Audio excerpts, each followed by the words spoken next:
Hi, it's Mia Redrick, the founder and creator of FindingDefinitions.com, a community created to empower mothers to practice better self-care.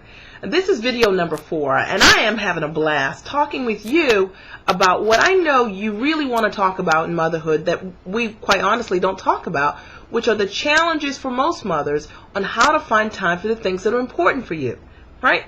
You would agree by now that all mothers are exhausted. We all are tired because being a mother is just like being a hamster sometimes on a wheel. You're just moving back and forth, around and around, and you're busy. And sometimes there's no way to kind of get off that roller coaster.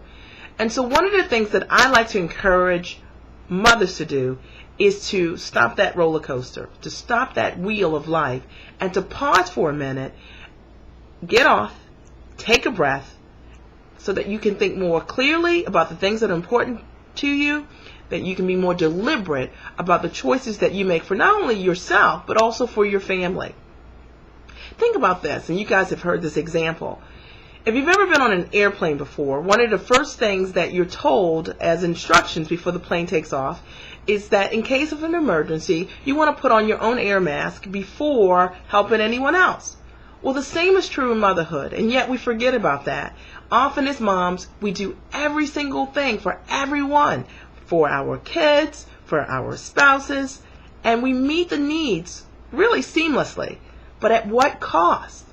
And so my mission as a life coach for moms is to get moms to understand that if you really want to be kind to your family, you need to be kind to you. For those of you that have just joined me on this video, let me tell you a little bit about my background. I'm Mia Redrick, the founder of FindingDefinitions.com. It's a community created to empower mothers to practice better self-care.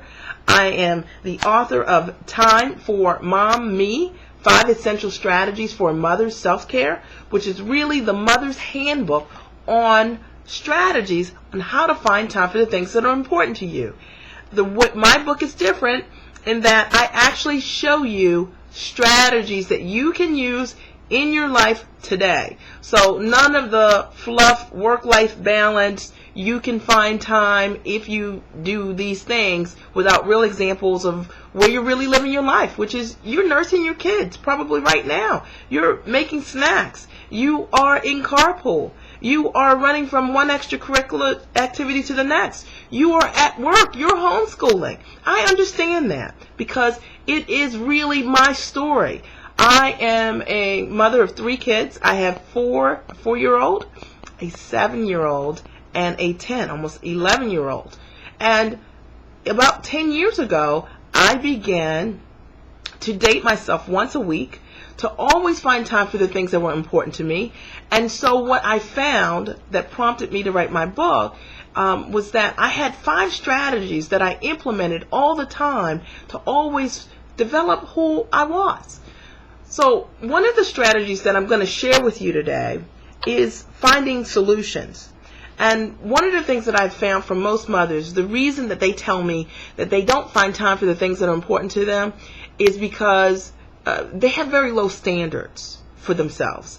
And so I always say, if you ever want to find time for your life, you have to raise your standards. You have to have something that you want to accomplish for you, and you have to learn that that's important, that the more you pour into you, that you give to you, you're better able to give to your family.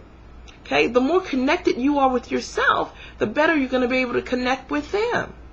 You know, I had a client some time ago, a couple years ago, and one of the things I challenged her to do was to go and get a physical. And I said, just meet with all your doctors and get updated with all your physicals.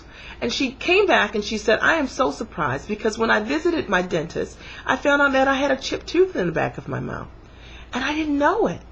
And yet she was such a dynamic mom, such a good mom. She never missed a beat with her kids.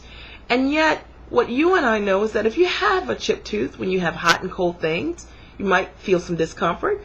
Probably when you chew, you would feel some discomfort.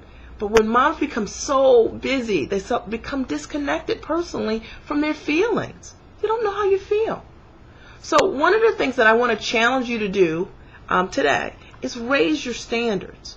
Raise your reasoning for why answer this question. Why would it be important for you just to have 15 minutes a day to yourself?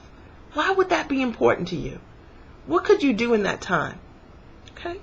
What I have found is taking time for me has allowed me, when I sit down with the children and they read or share a story with me, to really listen from a deeper place. And I'm not sitting there with them thinking about 10 other things that I need to do.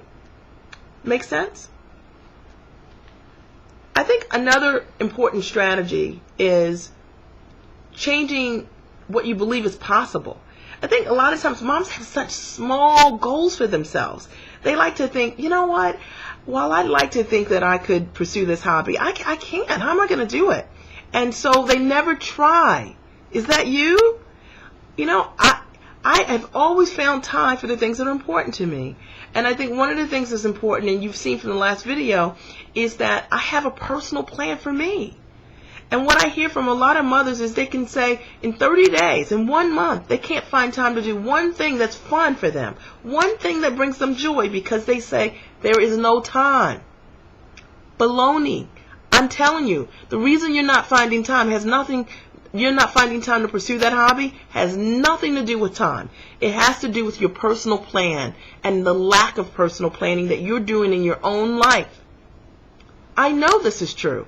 And I help tons of mothers out there identify and discover how to create a personal plan and to honor that part of their life. Listen, my kids, my children, they think that I take them hiking because they like to hike. The truth of the matter is the only reason they like to hike is because I love to hike. And so what it has done for me is allowed me to share more of who I am with them. Make sense?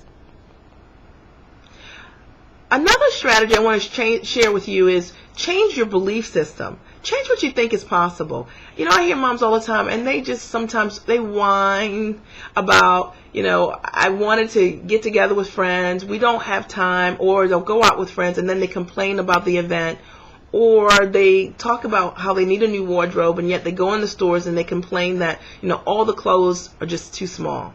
Here's the fact. If that's your experience, it's only because your self-care muscles are weak. You see, if you've ever gone to the gym for the first time, you experience some pain. If you use weights or if you've run on a treadmill for 30 minutes, 45 minutes or more, that next morning, those muscles that have been used, you begin to feel the impact of that. The same is true in your life. When there are parts of your life that you haven't danced with, you haven't nurtured, you don't know yourself.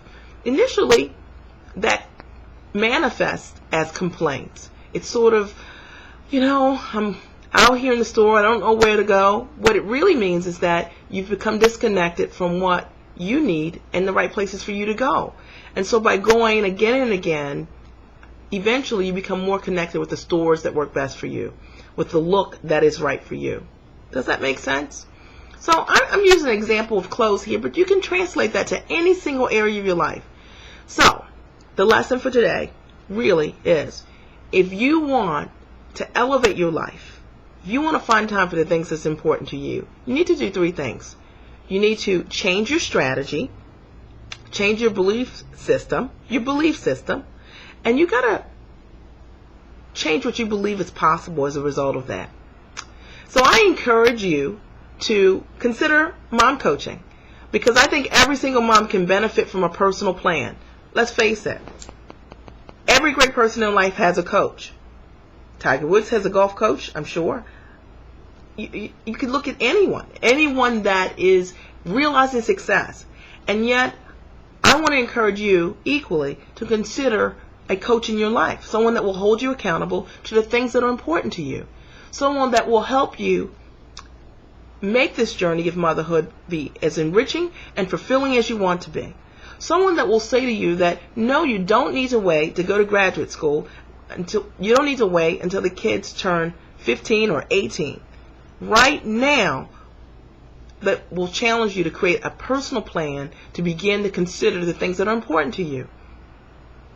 So, your next step is to check out my community if you haven't already, which is findingdefinitions.com, and sign up for my newsletter, which is free, called The Mom Strategist. while you're at my community, findingdefinitions.com, I encourage you to click on the community link and set up a profile. And there you will be connected to tons of mothers just like you. I've enjoyed talking with you, and I know that something I've said to you has connected with you. The reason that you need to connect with me is because I am the expert. I really am the mom coaching expert.